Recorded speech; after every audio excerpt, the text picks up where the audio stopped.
সম্ভব হবে? কথা বলে কোনো সম্ভব হবে না। কারণ আমি তো প্রতিটা সেকেন্ড, প্রতিটা ঘন্টা, প্রতিটা মিনিট জাহান্নামের দিকে অগ্রসর হচ্ছি, ভয়াবহ জাহান্নামের দিকে অগ্রসর হচ্ছি। জোরে বলুন ঠিক কিনা?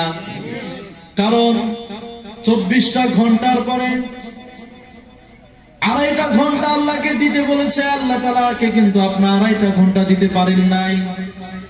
মসজিদে 5 ওয়াক্ত মুয়াজ্জিন প্রত্যেকটা মসজিদ থেকে ডাকাডাকি করা হয়, অথচ আপনারা 5 ওয়াক্তের ভিতরে 1 ওয়াক্ত নামাজও জামাতের সহিত আদায় করেন না।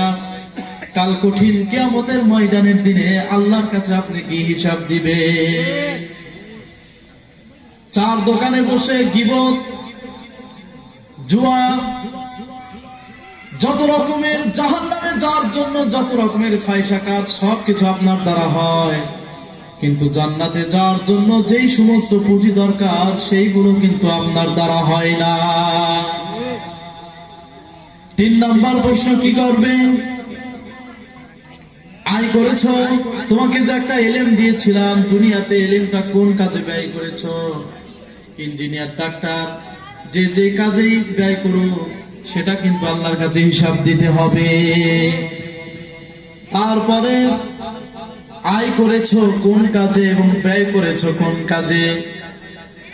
তোমার যৌবনটাকে অনেক পতিতালায় তুমি বিক্রি করে দিয়েছো, এই যৌবনের হিসাব কিন্তু আল্লাহ খন্ডায় খন্ডায় নিবে, ঠিক কিনা? কাল কঠিন কিয়ামতের ময়দানে সমস্ত মানুষ যখন ইয়া নাফসি ইয়া নাফসি বলবে, ঈসা নবী বলবে, হায় আল্লাহ, আপনি আমার মায়ের ব্যাপারে কি করবেন আমি জানি না, আমি সেটা জিজ্ঞাসা করি না, আপনি শুধু আমাকে বাঁচিয়ে দিয়ে। ঈসা নবীর মধ্যে এত বড় পাওয়ারফুল নবী যদি এই কথা বলতে পারে, আমি আপনি কোথায় কথা বলেন না কেন? এই কথা বলার পরে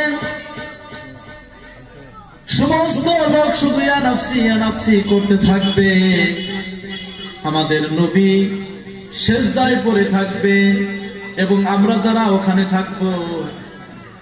আচ্ছা, একটা কথা আপনাদের কাছে আমি প্রশ্ন, সেটা হচ্ছে, দুনিয়াতে যদি আপনাকে কেউ মারতে আসে, আপনার হয়ে সহযোগিতা করে আপনার আপন ভাই, ঠিক কিনা? আপনার ভাই আগে আসবে নাকি আসবে? ভাই আসবে না? ভাই, বাপ, মা এরাই তো আসবে, নাকি আসবে? কিয়ামতের দিন সর্বপ্রথম আপনার ভাই আপনাকে দেখে পালাবে এবং আপনি যখন একটা নেকির জন্য জান্নাতে যেতে পারবেন না, তখন আপনি আপনার মাকে বলবেন, মা, একটা নেকি দিলেই আমি জান্নাতে যেতে পারি, আমাকে একটা নেকি দাও। ভাই সাহেব, কথাগুলো একটু মনোযোগ দিয়ে শুনেন। আপনি যখন আপনার মাকে এই কথা বলবেন, এই কথা বলার পরে মা আপনার দিকে তাকিয়ে থেকে বলবে, দুনিয়াতে আমার কোনো বিয়েই হয়নি, সন্তান কোথা থেকে পাবো?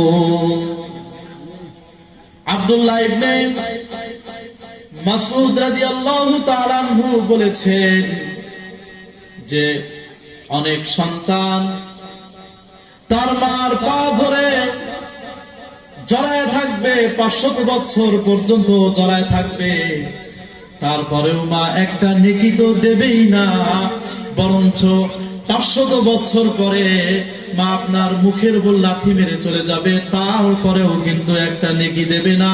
এইটার নাম হচ্ছে কিয়ামত দিবস। বুঝতে পেরেছেন কিয়ামত কাকে বলে? একটা নেকি কে দেবে না? মা দেবে না। মার চাইতে কি দুনিয়াতে কেউ আপন আছে? আছে মনে হয়। আপন একমাত্র কে? রাসূল সাল্লাল্লাহু আলাইহি ওয়াসাল্লাম। এরকম ভাবে আপনি যার কাছে যাবেন সেই আপনাকে দেখে পালাবে, কারণ ওই সময় সবার মাথার ভিতরে একটা টেন্ডেন্সি থাকবে, সেটা হচ্ছে যে আমার কাছে আসলেই হয়তো কিছু না কিছু সে চাবে, এই জন্য সবাই কারোর সাথে কেউ দেখা করতে চাইবে না। এমত অবস্থায় আমাদের নবী, বিশ্ব নবী জনাবে মুহাম্মদুর রাসূলুল্লাহ সাল্লাল্লাহু আলাইহি ওয়াসাল্লাম সিজদায় পড়ে যাবেন। কোথায় পড়ে যাবেন? সিজদায়। সেজদায় পড়ে যে তিনি আল্লাহকে বলবেন, হাদিসের ভিতরে আসতে যে এই সেজদায় যে পড়ে যাবে, এই সেজদায় পড়ার পরে শত শত বছর পার হয়ে যাবে, তারপরে আল্লাহ তাআলা সাড়া দিবে। তারপরে কি করবে? আল্লাহ তাআলা সাড়া দিবে। আল্লাহ তাআলা তখন বলবেন, হে নবী আপনি উঠুন, অতি শীঘ্রই আমি আপনাকে এত মজার একটা জিনিস দান করব, আপনি খুশি না হয়ে পারবেন না। তখন আল্লাহ রাব্বুল আলামিন ঘোষণা দিবেন যে আপনি এখন যারা আপনার দুনিয়াতে আপনার আনুগত্য করেছে, আপনার হুকুম মোতাবেক চলেছে, আপনার সুন্নত তরিকা মোতাবেক চলেছে, তাদেরকে নিয়ে আপনি জান্নাতে চলে যান। এখন আমি এই কোরআনের ময়দানে দোয়া করছি, মহান আল্লাহ রাব্বুল আলামিন যেন আমাদেরকে কিয়ামতের দিন নবীজির ওই আসলের ভিতরে আমাদের সকলকেই দিয়ে দেয়। সকল বলি আমিন। এখন প্রশ্ন হচ্ছে, কিয়ামতের দিন যখন আপনাদেরকে নবীজি দেখবে, আমাকে আপনাকে দেখবে, আমি তো এমন উম্মত দাড়িটাই রাখতে পারি নাই, আমি তো এমন উম্মত যে 5 ওয়াক্ত নামাজের 1 ওয়াক্ত নামাজও পড়ি নাই, আমি তো এমন উম্মত যে রাত্রি জাগ্রত হয়ে খেলা দেখেছি, ইহুদি খ্রিস্টানদেরকে আমরা সাপোর্ট করেছি।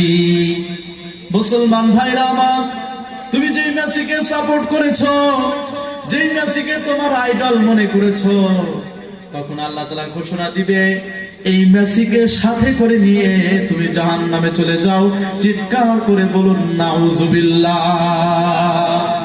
জাহান্নামে যেতে চান কে? কে হাত তোলেন। জাহান্নামে যেতে চান কে? কে হাত তোলেন। কেউ জাহান্নামে যাবেন না? জান্নাতে যেতে চান কে? কে হাত তোলেন। এখন তো সবাই হাত তুলবেন, আমি জানি, ঠিক কি না? কিন্তু জান্নাতের কাজ আমরা করতে রাজি না। জান্নাতে যাবো, কিন্তু জান্নাতের কাজ আমি করতে পারবো না। আমাদের মুসলমানের একটা টেন্ডেন্সি